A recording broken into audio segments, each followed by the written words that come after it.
సాధారణంగా కనిపించే ఒక కాగితం ముక్క విశాలమైన విశ్వపు అంచులను తాకగలదని ఎప్పుడైనా అనిపించిందా? వినడానికి కొంచెం విచిత్రంగా ఉంది కదూ? ఈనాటి మన విశ్లేషణలో కాగితం మడతల నుండి అంతరిక్షం వరకు ప్రయాణిస్తూ గణితంలో అత్యంత శక్తివంతమైన ఘాతాంకాలు లేదా ఎక్స్పోనెంట్స్ గురించి తెలుసుకుందాం. ముందుగా మనల్ని ఆశ్చర్యపరిచే ఒక చిన్న భౌతిక ప్రయోగాన్ని ఊహించుకుందాం. ఒక సాధారణ కాగితాన్ని తీసుకుని దాన్ని పదే పదే మడతపెరుతూ పోతే అది ఎంత మందంగా మాడుతుంది? ఇది చాలా చిన్న విషయంగా అనిపించొచ్చు, కానీ ఘాతాంక వృద్ధి అంటే ఏంటో, అది మన కళ్ల ముందే మన రోజువారీ వస్తువులలోనే ఎలా దాగి ఉందో ఈ చిన్న ప్రయోగం అద్భుతంగా వివరిస్తుంది. ఈరోజు మనం ప్రధానంగా మాట్లాడుకోబోయే అంశాలు కాగితం మడతలతో ఘాతాంకాల వృద్ధి, వాటి ప్రాథమిక నియమాలు, పెద్ద సంఖ్యల పరిచయం, శాస్త్రీయ సంకేత రూపం, ఇంకా ప్రకృతిలో మరియు విశ్వంలో దాగియున్న ఘాతాంకాల అద్భుతాలు. మొదటి విభాగం కాగితం మడతలతో ఘాతాంకాలు ఎలా పెరుగుతాయో చూద్దాం. ఇందాకనుకున్న కాగితం ప్రయోగాన్ని కొంచెం లోతుగా గమనిద్దాం. ఒక కాగితాన్ని ఒక్కసారి మడత పెడితే మందం రెట్టింపవుతుంది కదా, దాన్ని 2 పవర్ 1 అంటాం. అదే 2 సార్లు మడత పెడితే 2 పవర్ 2. అలా కాకుండా ఏకంగా 10 సార్లు మడత పెడితే ఏం జరుగుతుంది?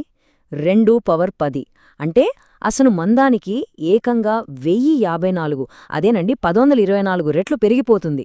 ఒకే సంఖ్యను మళ్లీ మళ్లీ గుణిస్తే ఆ పరిమాణం ఎంత వేగంగా, ఎంత భారీగా పెరుగుతుందో కదా.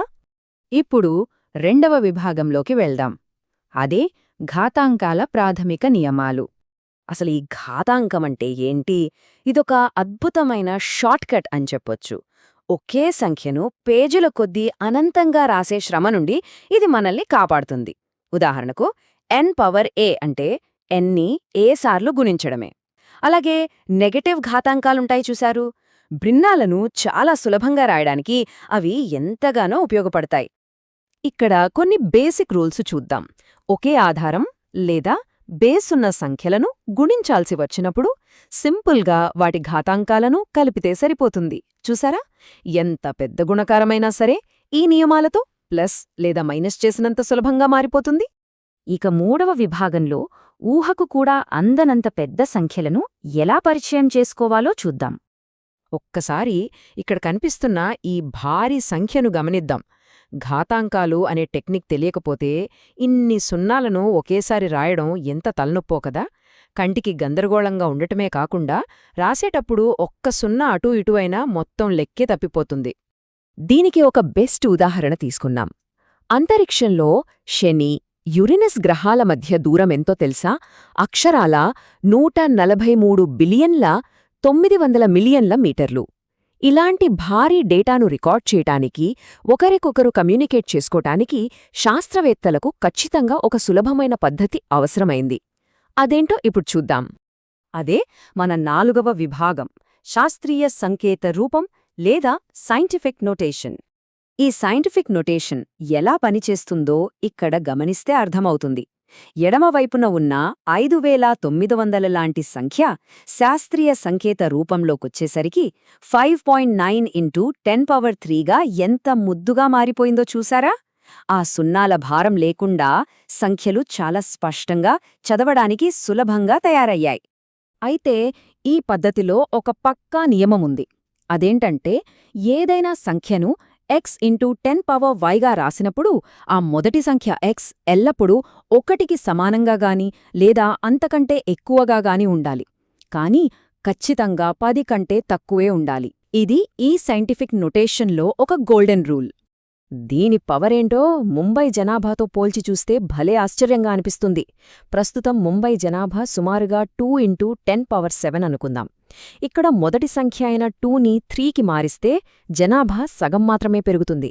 కాని ఆలోచించండి, ఆ పైనున్న ఘాతాంకం 7ని 8కి మారిస్తే మాత్రం జనాభా ఏకంగా 10 రెట్లు పెరిగిపోతుంది. దీన్ని బట్టి చూస్తే ఆధారం కంటే కూడా ఆ పైనుండే ఘాతాంకానికే ఎంత అద్భుతమైన శక్తుందో మనకు స్పష్టంగా అర్థమవుతుంది. ఇక మన చివరి విభాగం, 5వ విభాగంలో మన విశ్వంలో, ప్రకృతిలో ఈ ఘాతాంకాలు ఎలా దాగి ఉన్నాయో చూద్దాం. ముందుగా మన చుట్టూ ఉన్న ప్రపంచంలో అత్యంత సూక్ష్మస్థాయికి వెళ్దాం. ఇక్కడ ఉన్న ఈ జంతువులను గమనిద్దాం. ప్రపంచంలో తీవ్రంగా అంతరించిపోతున్న నార్థన్ వైట్ రైనోల సంఖ్య కేవలం 2 మాత్రమే. దీన్ని ఘాతాంకాల్లో రాస్తే 2 ఇంటూ 10 పవర్ 0. వినడానికి ఇది చాలా చిన్న సంఖ్యగా అనిపించినా దీని వెనుక ఒక విషాదకరమైన సత్యం దాగి ఉంది. అదే ఖడ్గమృగాల సంఖ్యను ఈ భూమిపై ఉన్న చీమల సంఖ్యతో పోల్చి చూద్దాం. ప్రపంచవ్యాప్తంగా ఉన్న చీమల జనాభాను 10 పవర్ 16తో సూచిస్తారు. మీకు తెలుసా, ప్రపంచంలోని అడవి పక్షులు, క్షీరదాలు అన్నింటి బరువును ఒక త్రాసులో వేసి మరో త్రాసులో ఈ చీమలను వేస్తే ఈ చీమల బరువే ఎక్కువగా ఉంటుందట. అది ఘాతాంకాల వృద్ధి అంటే. జంతువుల జనాభా సరే, కాలాన్ని లెక్కించడంలో కూడా వీటి పాత్ర అద్భుతం. ఒక సెకనును కొలమానంగా తీసుకుంటే ప్రపంచంలో ఉన్న అతి పురాతనమైన చెట్టు వయస్సు నుండి మంచు యుగం ముగింపు, అలాగే డైనోసార్లు అంతరించిపోయిన కాలం వరకు ఈ సుదీర్ఘ చరిత్ర మొత్తాన్ని ఘాతాంకాలు ఎంత చక్కగా ఒకే వరుసలో మ్యాప్ చేస్తాయో ఇక్కడ చూడొచ్చు. ఇంకో ఆసక్తికరమైన పోలిక చూద్దాం. భూమి నుండి సూర్యుడికి ఉన్న దూరాన్ని మీటర్లలో కొలిస్తే సుమారుగా 10 పవర్ 11 వస్తుంది. కానీ అదే భూమి మీద ఉన్న మొత్తం నీటి బిందువులను లెక్కపెడితే అది 10 పవర్ 25కి చేరుకుంటుంది. అంటే కొన్నిసార్లు అంతరిక్షంలో ఉండే భారీ దూరాల కంటే మన భూమిపై ఉన్న సూక్ష్మమైన నీటి బిందువుల సంఖ్యకే చాలా పెద్ద ఘాతాంకం అవసరం పడుతుందన్నమాట. ఇప్పుడు ఒక్క క్షణం ఆగి ఇక్కడ కనిపిస్తున్న ఈ అపారమైన సంఖ్య గురించి ఆలోచిద్దాం. 2 ఇంటూ 10 పవర్ 23. ఇది కేవలం ఒక మామూలు సంఖ్య కాదు. మనం చూడగలిగే ఈ అనంత విశ్వంలో ఉన్న మొత్తం నక్షత్రాల అంచనా సంఖ్య. చూస్తుంటేనే మతిపోతుంది కదూ. ఈ అద్భుతమైన ప్రయాణం ఇక్కడితో ముగుస్తోంది. చేతిలోని ఇసుక రేణువుల నుండి ఆకాశంలోని అనంతమైన నక్షత్రాల వరకు ప్రతీదీ ఈ గణితం యొక్క అద్భుతమైన శక్తి ద్వారా మనం అర్థం చేసుకోవచ్చు. అలాంటప్పుడు ఈ ఘాతాంకాల ద్వారా మన కళ్లకు కనపడని ఇంకెన్ని అదృశ్య భారీ సంఖ్యలు మన చుట్టూ దాగి ఉన్నాయో కదా. దీని గురించి ఒక్కసారి ఆలోచిద్దాం. మన చుట్టూ ఉన్న గణితాన్ని ఇలాగే ఎప్పుడూ కొత్త కోణంలో గమనిస్తూనే ఉందాం.